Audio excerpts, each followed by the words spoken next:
A peaceful town in Florida was suddenly shaken by the mysterious death of 18-year-old Beatrix Campbell, an outstanding student with a bright future ahead of her. Behind this tragic death was a dangerous love triangle involving two 70-year-old men, one of whom didn't hesitate to commit a brutal act. Can the investigation uncover the truth behind this bizarre relationship and horrific crime? Join us as we delve into the tangled web of this case and uncover the hidden secrets. Beatrix Campbell was a vibrant 18-year-old living in the small town of Gibsonton, Florida, a place cherished for its friendly people and stunning landscapes. As a senior in high school, Beatrix was admired for both her beauty and intelligence. She had big dreams.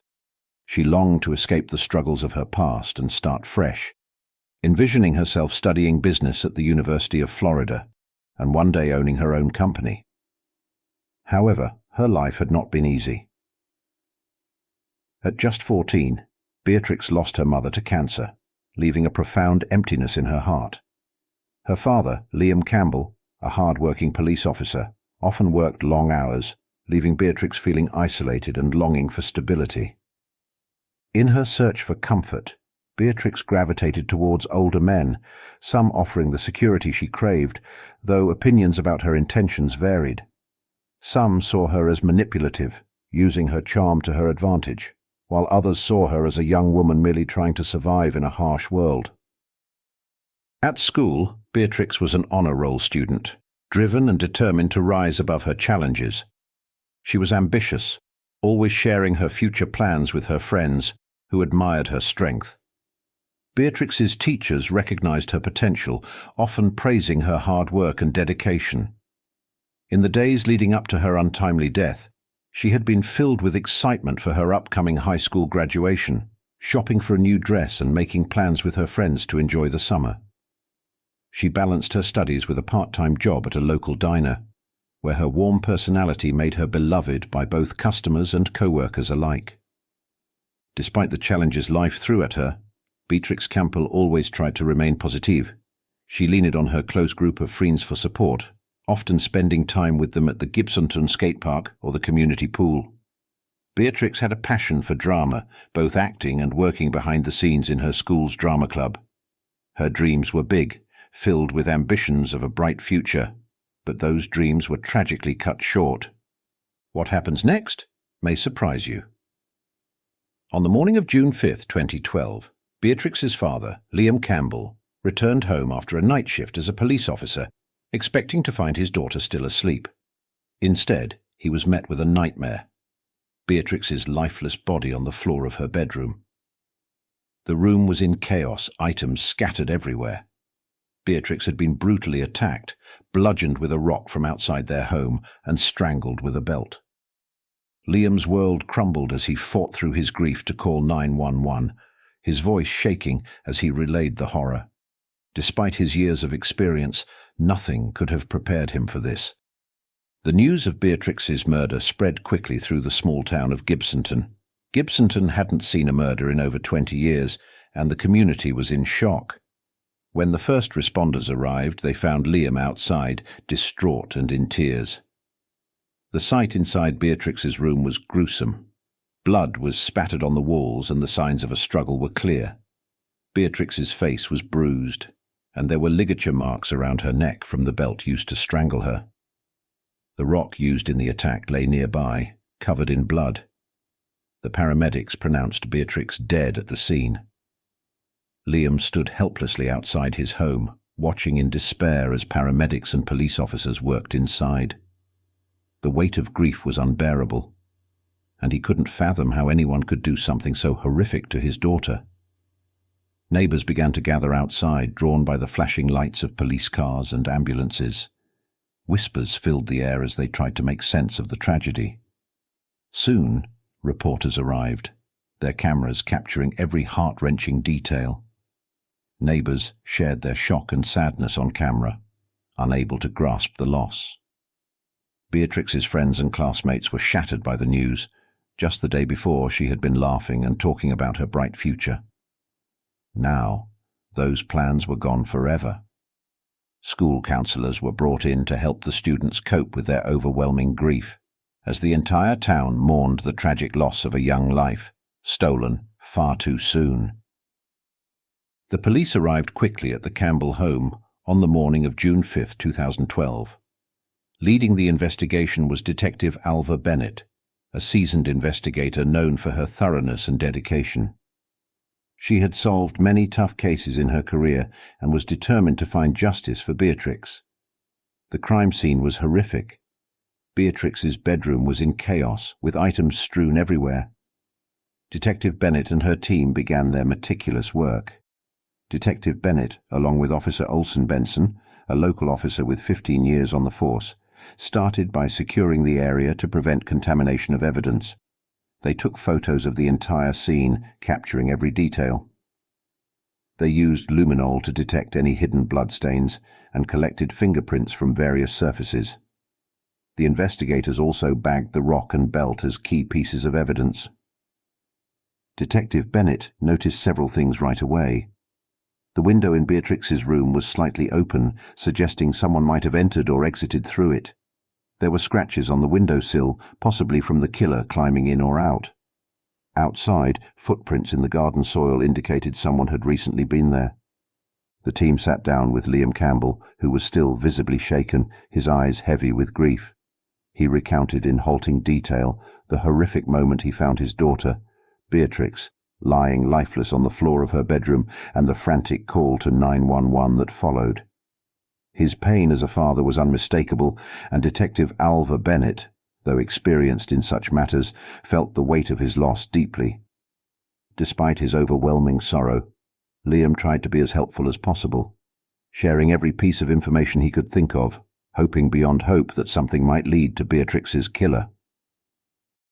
The tragedy quickly caught the attention of the local news, with outlets like the Gibsonton Times covering the story extensively. Reporters flooded the scene, interviewing shocked residents and keeping a close watch on the investigation as it unfolded. The small town of Gibsonton, known for its tranquility, was now gripped by an unshakable fear and sorrow. No one could fathom how such a brutal crime could have shattered the peace of their quiet community. Determined to bring justice to Beatrix, Detective Bennett and her team worked around the clock, meticulously analyzing every piece of evidence.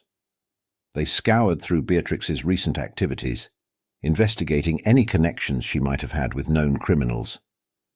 The outpouring of support from the community was strong. Residents brought food and coffee to the weary officers, and local businesses put up posters offering rewards for any information leading to the arrest of Beatrix's killer. Once peaceful, Gibsonton was now a town united in its demand for justice. The investigation soon turned its focus to Hubert Graham, a 70-year-old retired used car salesman.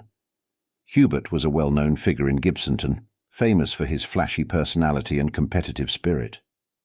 Despite his age, Hubert's charm and wealth made him a staple in the local social scene. He lived alone in a large house filled with mementos from his younger, more adventurous days.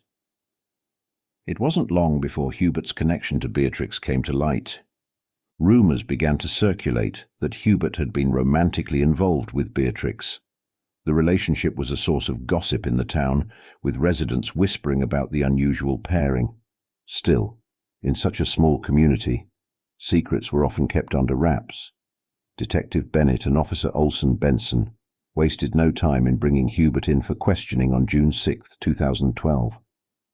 They needed to understand the nature of his relationship with Beatrix and determine whether he had any motive for her murder. Hubert entered the police station dressed sharply, maintaining a calm yet slightly defensive demeanour.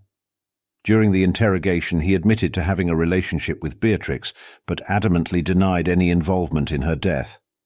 According to Hubert, their relationship had been consensual and only began after Beatrix turned 18. He claimed to care deeply for her, portraying himself as a concerned lover, not a suspect. However, as the questioning intensified, cracks began to show in Hubert's confident exterior. Detective Bennett dug deeper into Hubert's long-standing rivalry with his twin brother Phelim. Both men had been vying for Beatrix's attention, a rivalry that ran much deeper than anyone had realized. When asked about his whereabouts on the night of the murder, Hubert grew uneasy. He claimed to have been at home watching a rerun of NCIS on CBS, but his story was vague and lacking in details. Without a solid alibi, Hubert's position as a suspect only grew more precarious. The police investigation into Hubert Graham's financial records revealed unsettling details. Hubert had been regularly giving money to Beatrix, raising concerns that their relationship might have soured if he discovered she was manipulating him.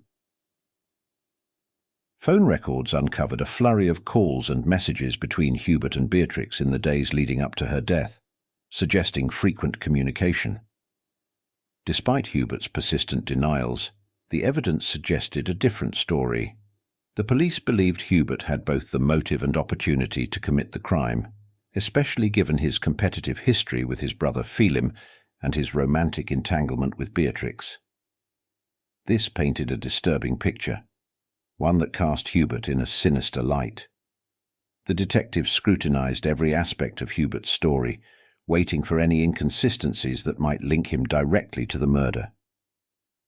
As the investigation continued, Hubert's flamboyant personality and competitive nature made him the prime suspect. His involvement with Beatrix, his rivalry with his brother, and his evasiveness under questioning only deepened the police's suspicions. Meanwhile, the entire town of Gibsonton watched with bated breath, anxious to see justice served and the truth about Beatrix's tragic death revealed. The investigation didn't stop with Hubert. The second case suspect was Phelim Graham, Hubert's twin brother. At 70, Phelim was a retired high school history teacher, known for his intellect and passion for education. Phelim had built a reputation in Gibsonton as a level-headed and scholarly figure, a sharp contrast to his more flamboyant brother. Unlike Hubert, Phelim had never married, preferring the solitude of bachelorhood. He spent much of his time reading and participating in community activities, often seen at local book clubs or delivering lectures at the town library. Phelim's reserved and dignified demeanour made the police, and the town, question the idea that he could have been romantically involved with Beatrix. Yet that's exactly what they discovered. This revelation shocked many in Gibsonton. The community had long viewed Phelim as a man of principle, someone far removed from such scandals. However, the evidence spoke for itself. Phelim, like his brother, had been involved with Beatrix. On June 7, 2012, Detective Alva Bennett and Officer Olson Benson brought Phelim in for questioning. Phelim arrived at the station looking composed, dressed in a tweed jacket that matched his scholarly persona. During the interrogation, Phelim admitted to having a relationship with Beatrix, though he insisted it was strictly platonic. He claimed to enjoy her company, admiring her brightness and ambition, but denied any romantic involvement. Phelim's affection for Beatrix was clear, but he maintained that his relationship with her never crossed any inappropriate boundaries. When questioned about his whereabouts on the night of Beatrix's murder, Phelim explained that he had been at home, working on a lecture for the local historical society. He also mentioned reading a book about the Civil War, a subject he was deeply passionate about. However, his alibi was weak, he lived alone, and there were no witnesses to confirm his story. Phelim remained calm during the questioning, but sadness was evident in his demeanour. He expressed genuine disbelief that Beatrix could be dead and cooperated fully with the police, offering up his phone records and allowing them to search his home. Despite their thorough examination, the investigators found nothing suspicious in Phelim's residence. The police continued to interview those who knew Phelim. Colleagues and former students painted a picture of a dedicated and caring educator, someone who lived for his passion for teaching. Phelim's reputation as a respected intellectual seemed unshakable. Yet the police couldn't overlook the possibility that Phelim, like Hubert, may have felt deeply betrayed by Beatrix, and that betrayal, they considered, could have sparked a violent response. As the investigation progressed, Phelim remained a person of interest. His calm exterior and scholarly nature stood in stark contrast to the dark suspicions surrounding his involvement in Beatrix's life and her death. Detective Bennett and her team were relentless in their pursuit of the truth, continuing to explore every possible lead. The question that haunted them was whether one or both of the Graham brothers could be responsible for Beatrix's murder. The town of Gibsonton, shaken by these revelations, awaited the answers that would bring them closure. The third suspect in the investigation of Beatrix Campbell murder was her father, Liam Campbell. At 45, Liam was a respected police officer in Gibsonton, Florida, known for his protective nature and deep dedication to his family. Well liked throughout the community, Liam had even formed a bond with the Graham brothers over the years, often stepping in as a mediator during their disputes. His proximity to both Beatrix and Phelim Graham made it impossible for the police to ignore the possibility, however uncomfortable, that Liam himself might be involved. Detective Alva Bennett and Officer Olson Benson decided to question Liam on June 8, 2012. Liam, still in shock from discovering his daughter's lifeless body, looked exhausted and grief-stricken when he arrived at the station. His eyes were heavy with sorrow as he recounted the harrowing events of the night of the murder. He had been working a night shift, which had become routine after Beatrix's mother passed away, allowing him to provide for his daughter. His voice was strained with emotion as he insisted he had no reason to harm Beatrix, his devastation palpable as he spoke of her death. Detective Bennett pressed Liam about his relationship with the Graham brothers. Liam admitted that he was aware of their interest in Beatrix and had done his best to keep the peace between them. He expressed frustration over their ongoing rivalry, which had created tension in the neighborhood. Still, Liam was adamant. He had nothing to do with the crime.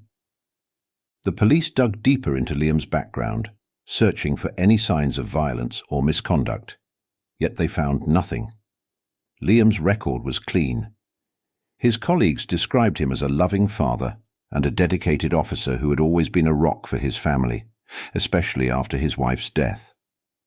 Nevertheless, the investigators couldn't ignore the possibility that Liam's fierce protectiveness over Beatrix might have driven him to a breaking point. Liam cooperated fully with the investigation, providing his phone records and willingly answering every question. His phone records showed that he had indeed been on duty during the time of Beatrix's murder, but the police needed to verify his alibi completely. Surveillance footage from the police station was checked and confirmed that Liam had been present during the critical hours when the murder took place. The investigators also spoke with Liam's neighbors and friends. Most described him as a kind and caring father who had been deeply affected by the loss of his wife, determined to provide Beatrix with the best life possible. However, a few mentioned that Liam had seemed more stressed and irritable in recent months, possibly due to the pressures of raising a teenager on his own. Despite Liam's grief and his cooperation, the police knew they had to consider every angle. His proximity to the crime scene and his protective nature made him a significant figure in the investigation. As the investigation continued, Liam remained under scrutiny. The small town of Gibsonton watched with a mix of hope and fear, desperate for answers and justice for Beatrix. Detective Bennett and her team were equally determined. They sifted through every piece of evidence, refusing to leave any stone unturned, knowing that only relentless efforts would reveal the truth, whether Liam was involved or not. On June 10, 2012, at around 3 p.m., a crucial piece of evidence emerged that breathed new life into the investigation. It was a warm and sunny day in Gibsonton, typical of early summer, when Detective Alva Bennett received a call from a local hiker. While walking his dog near the Snake River, he had stumbled upon a small, black bag hidden under some rocks. Detective Bennett and Officer Olson Benson rushed to the scene. Inside the bag they found a blood-stained shirt and a pair of gloves, which were quickly taken into evidence. These items had the potential to break the case wide open. Back at the station, the forensic team sprang into action. The blood on the shirt was tested and confirmed to match Beatrix's, marking a significant breakthrough. When the gloves were tested for fingerprints, the results came back with a match to Hubert Graham, immediately refocusing the investigation on him. Hubert had previously denied ever being near the crime scene, but this new evidence told a different story. Detective Bennett and her team re-examined Hubert's alibi and discovered inconsistencies. His phone records revealed that he had been near Beatrix's house at the time of the murder, contradicting his claim of being at home watching TV. Armed with this new information, the police searched Hubert's home once again.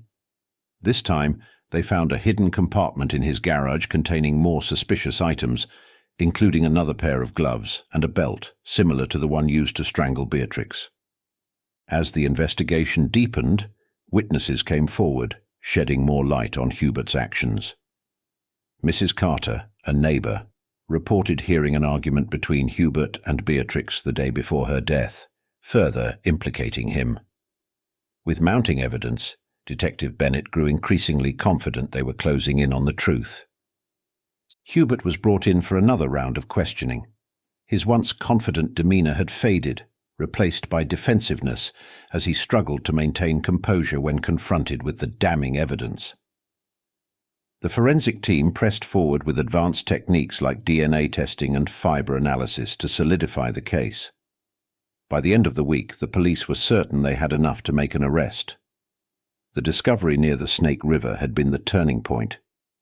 The entire town of Gibsonton, gripped by fear and sadness, anxiously awaited justice for Beatrix.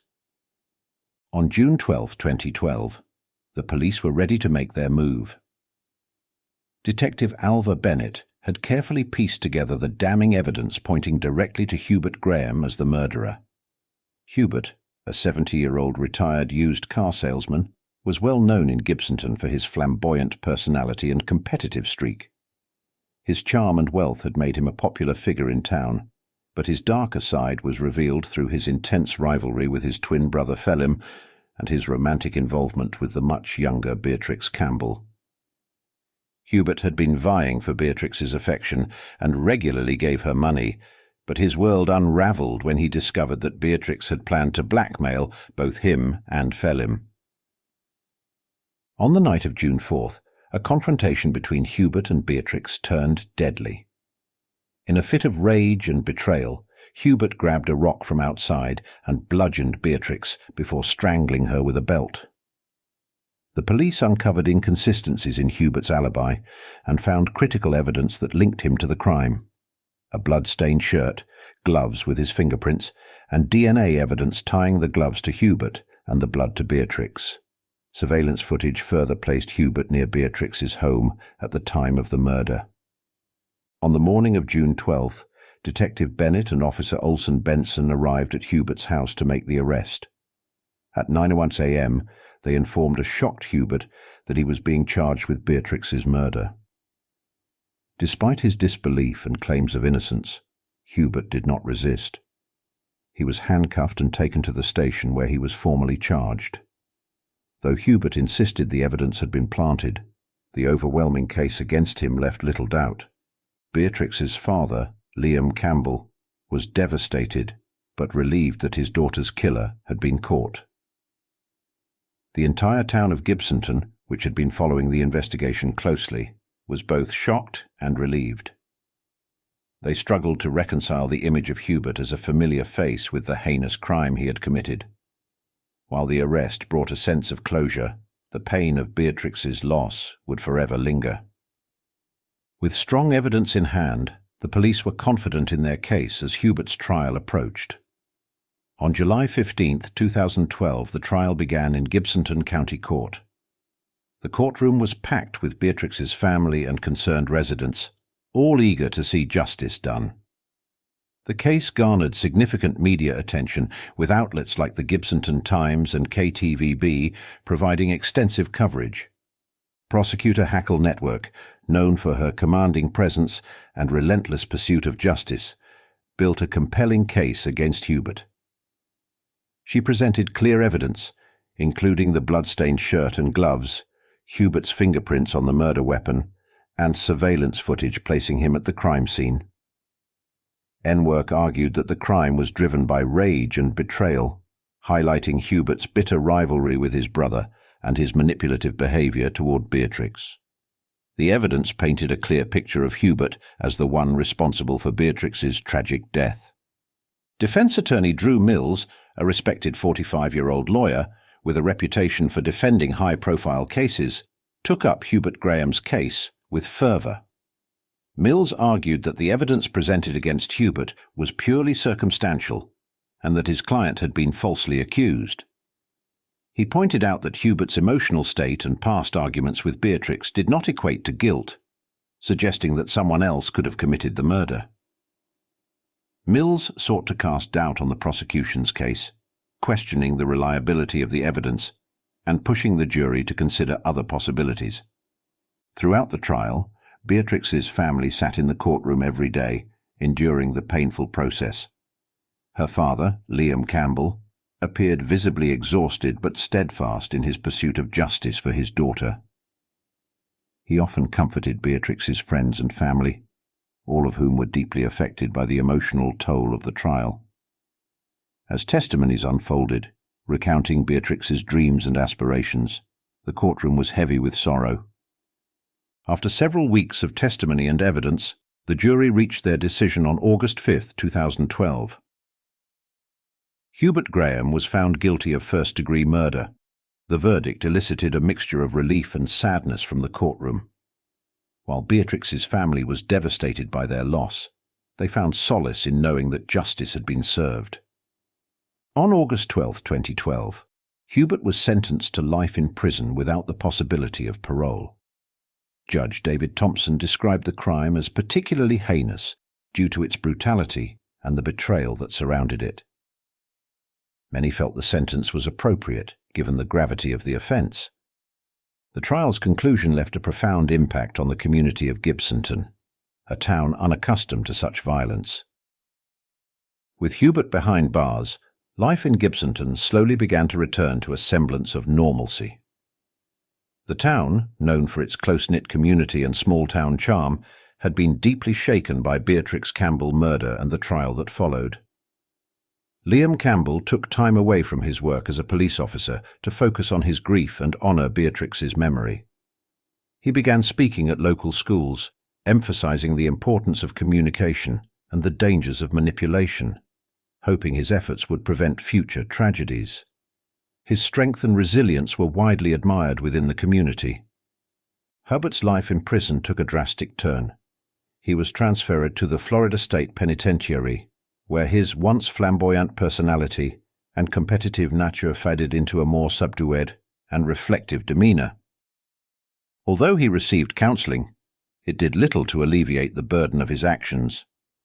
Hubert remained a quiet and notable inmate, his high-profile case marking him as a figure of interest in the prison system.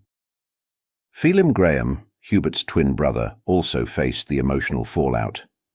Though he had been cleared of any involvement in Beatrix's murder, the entire ordeal left him deeply affected. Liam withdrew from the social scene, retreating into a life of personal reflection. He remained in Gibsonton, where he was known for his quiet and reserved nature. The community, understanding the toll the events had taken on him, supported Liam as much as they did Beatrix's grieving family. From the heartbreaking case of Beatrix Campbell, we can draw many important lessons about life and human relationships. First, honest and clear communication with those around us is crucial to prevent misunderstandings and tensions that could lead to tragic consequences. Second, being vigilant and protecting ourselves, especially in relationships, is essential to avoid being taken advantage of or falling into dangerous situations. Lastly, crime affects not only the victim, but also deeply impacts families and communities. Remember, justice can be achieved when we unite and relentlessly pursue the truth. If you found this video helpful, don't forget to like, subscribe to the channel for more engaging content, and share your thoughts in the comments.